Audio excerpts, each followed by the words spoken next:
வணக்கம் நண்பர்களே, welcome back to ஸ்கோரிசி academy. நான் உங்கள் சுபின். நாம் இந்த வீடியோவில் கெமிஸ்ட்ரியில் ஃபஸ்ட் யூனிட் மேட்டர் இல்லைனா பருப்பொருட்கள் அந்த யூனிட்ல இருந்து ரயில்வே ப்ரீவியஸ் இயர் எக்ஸாமில் கேட்கப்பட்ட முக்கியமான கொஸ்டின் தான் பார்க்க போகிறோம். இந்த நம்மளோட மேட்டர் இல்லைனா பருப்பொருள் அப்படிங்கக்கூடிய யூனிட் நம்மளோட கெமிஸ்ட்ரி ஸ்பெஷல் பேட்சில் ஃபஸ்ட்டு யூனிட்டாக கவர் பண்ணியிருக்கோம். நீங்களும் அந்த வீடியோவை பார்த்துருப்பீங்க, அந்த கிளாஸ் அட்டன் பண்ணியிருப்பீங்க அப்படின்னு நம்புகிறேன். ஃபஸ்ட்டு கொஸ்டின் பார்க்கலாம்.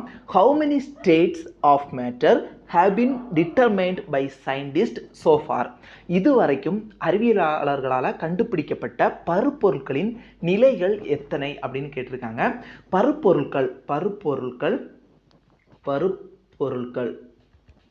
பருப்பொருட்கள் மொத்தம் எத்தனை நிலை அப்படின்னா 5 நிலை. இது வந்து குரூப் டி 2018 எக்ஸாமில் கேட்டது. இந்த 5 நிலை என்னென்ன அப்படிங்கிறத பார்க்கலாம். 5 நிலை என்னென்னு உங்களுக்கு எல்லாருக்கும் தெரிஞ்சிருக்கும், கிளாஸ் அட்டன் பண்ணவங்களுக்கு தெரிஞ்சிருக்கும். ஒன்று வந்து சாலிட், லிக்யூட், கேஸ். இன்னொன்று வந்து பிளாஸ்மா. லாஸ்ட் வந்து போஸ் ஐன்ஸ்டீன் கண்டன்சைட். தமிழில் வந்து திண்மம், திரவம், வாயு. அதுக்கப்புறம் பிளாஸ்மாவுக்கு வந்து பிளாஸ்மானும் போட்டிருக்காங்க. அயனியமம், கரெக்ட் வேர்டு வந்து அயனிமம். இன்னொன்று வந்து போஸ் ஐன்ஸ்டீன் செரிபொருள். ஓகேவா, போஸ் ஐன்ஸ்டீன் செரிபொருள். இந்த 5 நிலை தான் வந்து மேட்டரில் இருக்குது. பருப்பொருட்களில் 5 நிலைகள் இது எல்லாம் தான். இது என்னென்னு கிளியராக வந்து கோர்ஸில் எக்ஸ்பிளைன் பண்ணியிருக்கேன். ஓகேவா, ஜஸ்ட் கொஸ்டினை மட்டும் பார்த்துட்டு போகலாம். செகண்ட் கொஸ்டின் பார்க்கலாம். In which of the following states of matter molecule have maximum attraction force? எந்த நிலையில் இருக்கக்கூடிய பருப்பொருளில் அதோட மாலிகுல் வந்து அதிக நெருக்கமாக அட்ராக்ஷனாக இருக்கும், ஈர்ப்பு விசையோடு இருக்கும்னு கேட்டிருக்காங்க. நமக்கு தெரியும், கேஸ் பார்த்தோம் அப்படின்னா அங்கங்கே இப்படி மூவ் ஆகிக்கிட்டே இருக்கும், நல்ல கேப் இருக்கும் வாயுவில், கேஸில். சாலிடில் கொஞ்சம் அட்ராக்ஷன் கொஞ்சம் கேஸை விட அதிகமாக இருக்கும். இதில் இருக்கிறதுலையே அட்ராக்ஷன் எதில் அதிகம் அப்படின்னா சாலிடில் தான் அதிகம். அதனால தான் இப்போ நீங்கள் வந்து ஒரு கேஸ் இருக்குது, ஒரு பலூனுக்குள்ளே கேஸ் இருக்குதுன்னு வச்சுக்கோங்க. அந்த பலூனுக்குள்ளே நீங்கள் ஈஸியாக உங்கள் விரலை விட முடியும். அந்த கேஸ் அப்படி விலகி கொடுக்கும். அது எதனால் அப்படின்னா அதோட அட்ராக்ஷன் கம்மி. ஓகேவா, இதுவே ஒரு ஒரு வாட்டர் பாட்டிலில் தண்ணி வச்சுருக்கீங்க. அந்த வாட்டர் பாட்டிலை ஓப்பன் பண்ணிவிட்டு அந்த தண்ணிக்குள்ளே உங்களால் கை விட முடியும். இதுவே நீங்கள் ஒரு சாலிடாக இருக்கக்கூடிய உங்களோட மொபைல் ஃபோன் எடுத்துக்கோங்க. மொபைல் ஃபோனில் நீங்கள் வந்து கையை வச்சு ப்ரெஸ் பண்ணும்போது அந்த கை உள்ளே போகலை, விரல் உள்ளே போகலை. அது எதனாலனா அதோட மூலக்கூறுகளுக்கு இடைப்பட்ட அட்ராக்ஷன் வந்து ரொம்ப அதிகமாக இருக்கும். அதனால அது ரொம்ப நெருக்கமாக இருக்கும். ஓகேவா, அப்போது எதில் அட்ராக்ஷன் அதிகம் அப்படின்னு கேட்டாங்கன்னா சாலிடில். இந்த டி, ஆப்ஷன் டி தான் கரெக்டு. குரூப் டி எக்ஸாம் 2018 கேட்ட கொஸ்டின். ஓகேவா, நம்மளோட கெமிஸ்ட்ரி ஸ்பெஷல் பேட்சில் கெமிஸ்ட்ரி சிலபஸ் ஃபுல்லாகவே கவர் பண்ணுறோம். இது வந்து NCERT book, 6th to 10th NCERT book, அதுக்கப்புறம் சமச்சீர் கல்வி புக், அதுக்கப்புறம் அரிஹந்த் ஜிகே புக். இதில் இருக்கக்கூடிய கண்டென்ட்டை ரெஃபர் பண்ணி தான் இந்த பேட்ச் வந்து நான் ரெடி பண்ணியிருக்கிறேன். இப்போதைக்கு ஏப்ரல் 16ஆம் தேதி இன்னைக்கு வந்து இந்த நாள் வரைக்கும் ஃபஸ்ட்டு 4 யூனிட் வந்து வித் மெட்டீரியலோட அப்லோட் பண்ணியிருக்கிறேன். மெட்டீரியல் வந்து உங்களுக்கு இங்கிலீஷ்லேயும் இருக்கும், தமிழ்லேயும் இருக்கும். நீங்கள் ரெண்டையுமே டவுன்லோட் பண்ணிக்கலாம். இது வரைக்கும் 4 யூனிட் வந்து அப்லோட் பண்ணியிருக்கிறேன். மே 2024 மே 30க்குள்ளே வந்து ஃபுல் சிலபஸ் ஃபுல்லையுமே கம்ப்ளீட் பண்ணிடுவேன். நீங்கள் ஒரு யூனிட்டாக இப்போ நான் கவர் பண்ணும்போதே ஃபுல்லாக ஒரு யூனிட்டாக நீங்கள் என் கூடவே கவர் பண்ணிட்டு வாங்க. அப்போ மே 13 ஆகும்போது நீங்களும் ஃபுல் சிலபஸையும் வந்து கவர் பண்ணிடுவீங்க. ஓகேவா, இந்த கோர்ஸோட லிங்க், இந்த கோர்ஸ் இருக்கக்கூடிய ஆப்போட லிங்க் வந்து கீழே டிஸ்கிரிப்ஷன் பாக்ஸில் கொடுக்குறேன். கிளிக் பண்ணி ஜாயின் பண்ணிக்கோங்க, கண்டிப்பாக யூஸ்ஃபுல்லாக இருக்கும். கொஸ்டின் பார்க்கலாம். Which of the following statement is not correct with respect to substance? ஓகேவா, இப்போ கீழே கொடுக்கப்பட்டவற்றுள் எது பொருட்களை சம்மந்தப்பட்ட வரைக்கும் பொருந்தாது அப்படின்னு கேட்டிருக்காங்க. There is no attraction force between the particle of matter, option A. Second, particle of matter move continuously in fluid and air. Matter is made up of particle, option C. Option D வந்து there is no difference between particles. There is a difference between particle of matter. Option டியை பார்க்கலாம். இப்போது ஒரு மேட்டர்லையும், மேட்டர்னா solid இருக்குது, liquid இருக்குது, gas இருக்குது, பிளாஸ்மா இருக்குது, போஸ் ஐன்ஸ்டீன் கண்டன்சைட் இருக்குது. இப்போது நீங்கள் வந்து சாலிடில் இருக்கக்கூடிய மேட்டரும் பருப்பொருட்களும் சாலிட் அப்படிங்கக்கூடிய மேட்டரில் இருக்கக்கூடிய துகள்கள், பார்ட்டிக்கிள், ஓகேவா, அதுவும் கேஸில் இருக்கக்கூடிய துகள்களும் வேறையாக இருக்கும். ஓகேவா? இதுவே நீங்கள் பிளாஸ்மா, போஸ் ஐன்ஸ்டீன் இந்த பிளாஸ்மா இல்லைன்னா அயனிமம், தமிழில் வந்து அயனிமம், இது வந்து 4வது ஸ்டேட். ஓகேவா? பார்ட்டிக்கிளோட, பருப்பொருட்களோட இல்லைன்னா மேட்ரோட 4வது நிலை தான் என்னென்னா பிளாஸ்மா. இதில் இருக்கக்கூடிய துகள்கள் வந்து வேறு மாதிரி இருக்கும், சாலிடில் இருக்கக்கூடிய துகள்கள் வந்து வேறு மாதிரி இருக்கும். பிளாஸ்மாங்கிறது மிக அதிக வெப்பநிலையில் கிடைக்கக்கூடியது தான் என்னென்னா பிளாஸ்மா அயனிமம். அதிக வெப்பநிலை ஆட் பண்ணும்போது அதில் இருக்கக்கூடிய துகள்களோட நேச்சர் வந்து சேஞ்ச் ஆகும். அப்போது ஒரு நிலையிலையும் இருக்கக்கூடிய துகள்களோட நேச்சர் வந்து சேஞ்ச் ஆகும். அப்போது இது வந்து சரி. இது கொஸ்டினில் என்ன கேட்டிருக்காங்கன்னா எது தப்புன்னு கேட்டிருக்காங்க. ஆப்ஷன் சி பார்க்கலாம். Matter is made up of particle. பருப்பொருட்கள் வந்து சிறிய துகள்களால் ஆனது, அதுவும் கரெக்ட். ஆப்ஷன் பி பார்க்கலாம். Particle of matter move continuously in fluid and air. பாய்மத்திலையும் காற்றுலையும் இருக்கக்கூடிய துகள்கள் வந்து கண்டினியூஸாக மூவ் ஆகும் அப்படின்னு சொல்லியிருக்காங்க. ஓகேவா? ஃப்ளூயிட் அப்படின்னா என்னன்னா ஃப்ளூயிட் அப்படின்னா என்னன்னா கேஸ், அதுக்கப்புறம் லிக்யூட், இதை தான் நம்ம வந்து ஃப்ளூயிட் அப்படின்னு சொல்லுவோம். கேஸையும் ஃப்ளூயிட்னு தான் சொல்லுவோம், லிக்யூடையும் ஃப்ளூயிட் அப்படின்னு சொல்லுவோம். தமிழில் வந்து பாய்மங்கள் அப்படின்னு, பாய்மங்கள். ஓகேவா? பாய்மங்கள்னா திரவத்தையும் வாயுவையும் நம்ம பாய்மம் அப்படின்னு சொல்லுவோம். அது எதனால் திரவத்தையும் வாயுவையும் பாய்மம்னு சொல்கிறோம் இல்லைன்னா ஃப்ளூயிட்னு சொல்கிறோம் அப்படின்னா அதில் இருக்கக்கூடிய துகள்கள் வந்து அங்கங்கே மூவ் ஆகிக்கிட்டே இருக்கும். ஓகேவா? அதனால தான் இதை வந்து பாய்மங்கள் அப்படின்னு சொல்கிறோம். ஓகேவா? இப்போ நீங்கள் வந்து நைட்டில் நீங்கள் வந்து லைட் அடித்து பாருங்கள் ஏரில், அப்படியே அங்கங்கே துகள்கள் வந்து நீங்கள் லைட்டில் பார்க்கும்போது தெரியும், துகள்கள் வந்து அங்கங்கேயா மூவ் ஆகிக்கிட்டே இருக்கும் ஏரில் இருக்கக்கூடிய துகள்கள். அதனால தான் ஏரை வந்து பாய்மங்களுக்குள்ளே வச்சுருக்கிறோம். ஓகேவா?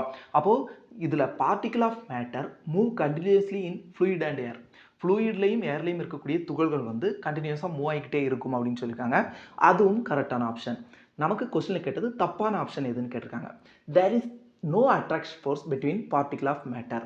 அட்ராக்ஷன் ஃபோர்ஸ் வந்து ஒரு பருப்பொருட்களில் இருக்கக்கூடிய துகள்களுக்கு இடையில இருக்குது, ஆனால் இங்கே இல்லை அப்படின்னு சொல்லியிருக்காங்க. அப்போ இதுதான் ஆப்ஷன் ஏ தான் தப்பான ஆப்ஷன். ஓகேவா?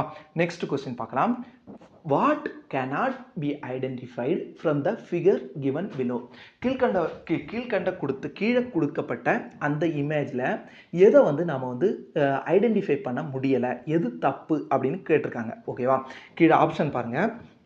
இதில் கொடுத்ததில் எதை ஐடென்டிஃபை பண்ண முடியலை, கீழே கொடுத்த ஃபிகர் வந்து எதை ஐடென்டிஃபை பண்ணலைன்னு கொடுத்து சொல்லியிருக்காங்க. ஃபஸ்ட்டு ஆப்ஷன் ஏ வந்து the molecular arrangement of all 4 state of matter can be scene.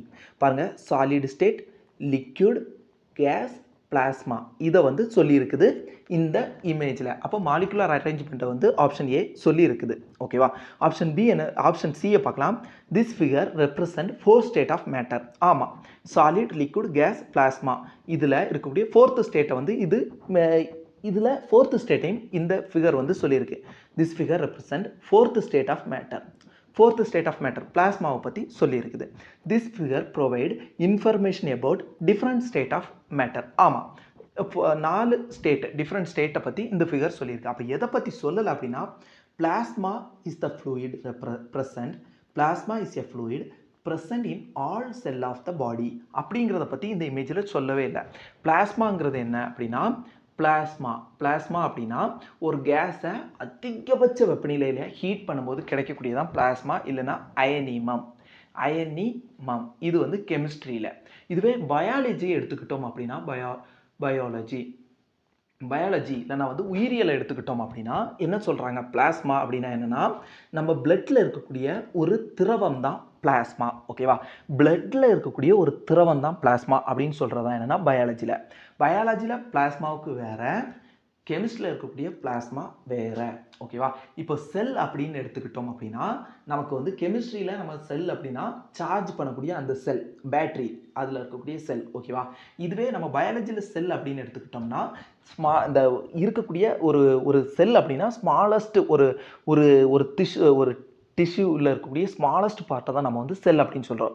இப்போ ஹியூமன் பாடியில் இருக்கக்கூடிய ஸ்மாலஸ்ட் இதை தான் நம்ம வந்து செல் அப்படின்னு சொல்கிறோம். அப்போ பயாலஜியில் செல் வேறு, கெமிஸ்ட்ரியில் இல்லைனா ஃபிசிக்ஸில் இருக்கக்கூடிய செல் வேறு.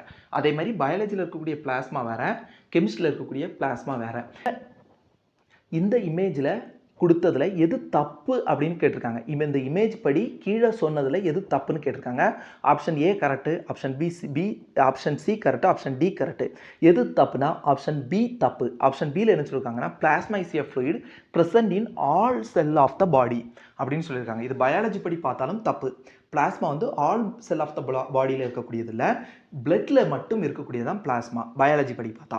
இதுவே கெமிஸ்ட்ரி படி நம்ம பார்த்தோம் அப்படின்னா பிளாஸ்மாங்கக்கூடியது மிக அதிக வெப்பநிலையில் ஹீட் பண்ணதுக்கப்புறம் கிடைக்கக்கூடிய ஒரு பொருள் தான் என்னென்னா பிளாஸ்மா அப்படிங்கக்கூடியது. மேட்டரோட ஒரு ஸ்டேட் தான் என்னென்னா பருப்பொருளோட ஒரு நிலை தான் பிளாஸ்மா அப்படிங்கக்கூடியது. அப்போது ஆப்ஷன் பி தான் தப்பான ஆப்ஷன். கொஸ்டின் என்ன கேட்டிருக்காங்கன்னா எது தப்பு அப்படின்னு கேட்டிருக்காங்க. ஆப்ஷன் பி தான் தப்பு. ஓகேவா? அப்போது ஆப்ஷன் பி தான் நமக்கு வந்து போடணும். நெக்ஸ்ட் கொஸ்டின், டிஃப்யூஷன் அக்கர்ஸ் இன் எக்ஸ்ட்ரீம் இன்டென்சிட்டி. ஓகேவா? டிஃப்யூஷன் அப்படின்னா தமிழில் என்ன அப்படின்னா விரவுதல். இதெல்லாம் நான் வந்து நம்மளோட மேட்டர் இல்லைனா பருப்பொருள் அப்படிங்கக்கூடிய ஃபர்ஸ்ட் யூனிட்லேயே நடத்தி இருக்கிறேன். ஓகேவா? விரவுதல் எதில் அதிகமாக நடக்கும், எதில் அதிக இன்டென்சிட்டியில் நல்ல வேகமாக நடக்கும் அப்படின்னு கேட்டிருக்காங்க. கேஸில் தான் நடக்கும். ஏன்னா அதில் தான் மாலிகுலர் அட்ராக்ஷன், மூலக்கூறுகளுக்கு இடைப்பட்ட அட்ராக்ஷன் கிடையாது. அதனால அது ஈஸியாக விரவிடும், டிஃப்யூஷன் ஆகும். ஓகே, விரவுதல் அப்படின்னா என்ன, டிஃப்யூஷன் அப்படின்னா என்னன்னா ஹையர் கான்சன்ட்ரேஷன்லேருந்து லோவர் கான்சன்ட்ரேஷனுக்கு மூவ் ஆகுறது பேர் தான் என்னென்னா டிஃப்யூஷன் அப்படின்னு சொல்லுவோம். ஓகேவா? பார்ட்டிகிள் வந்து ஹையர் கான்சன்ட்ரேஷன்லேருந்து லோவர் கான்சன்ட்ரேஷனுக்கு மூவ் ஆகுறது தான் என்னென்னா diffusion.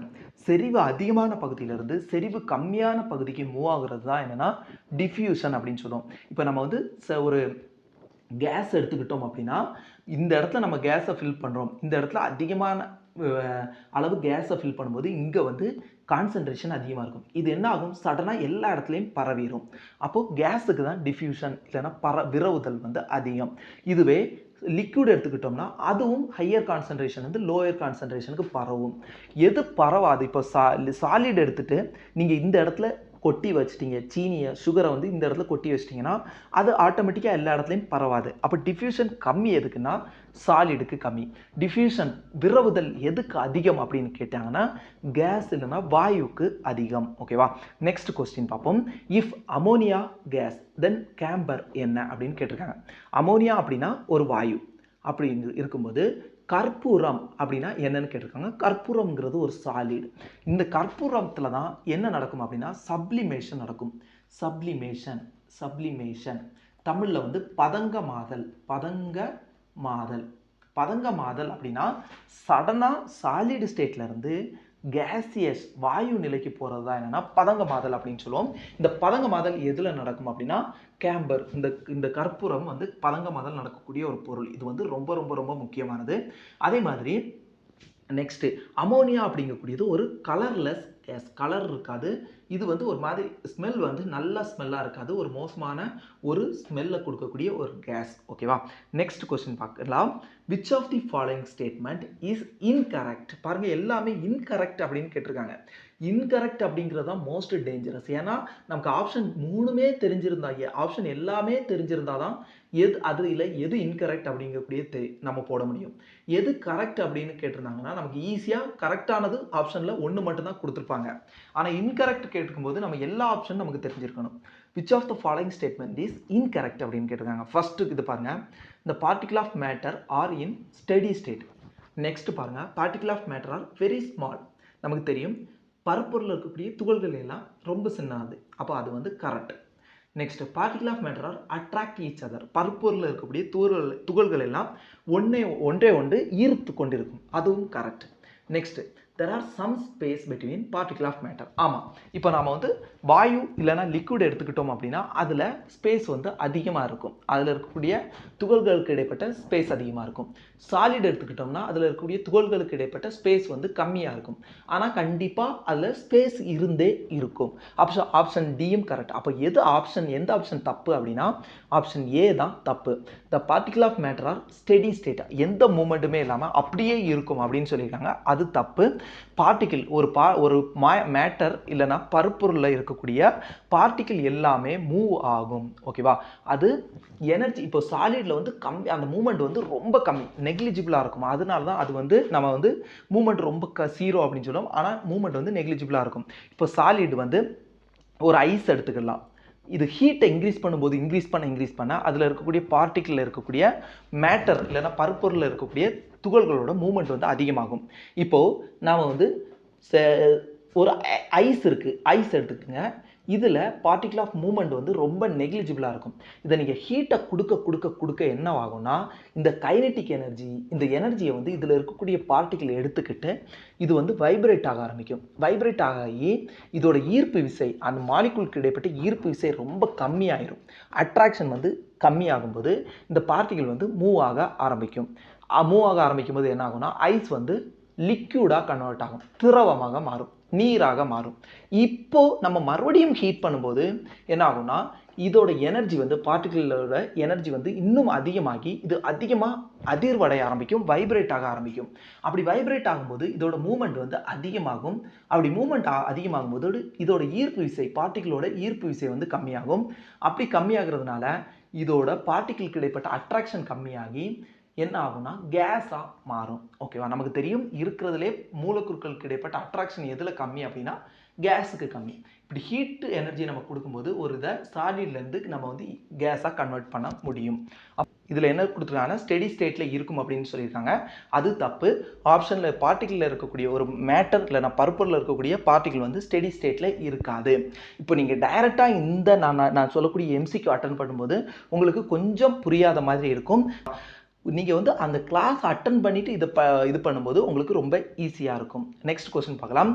Dash is pure substance அப்படின்னு கேட்டிருக்காங்க. நமக்கு தெரியும் பியூர் சப்ஸ்டன்ஸ்னா என்ன, இம்பியூர் சப்ஸ்டன்ஸ்னா என்ன, தூய்மையான பொருள்னா என்ன, தூய்மையற்ற பொருள்னா என்ன அப்படிங்கிறது நமக்கு தெரியும். ஓகேவா? கிளாஸில் அட்டன் பண்ணியிருப்பீங்க.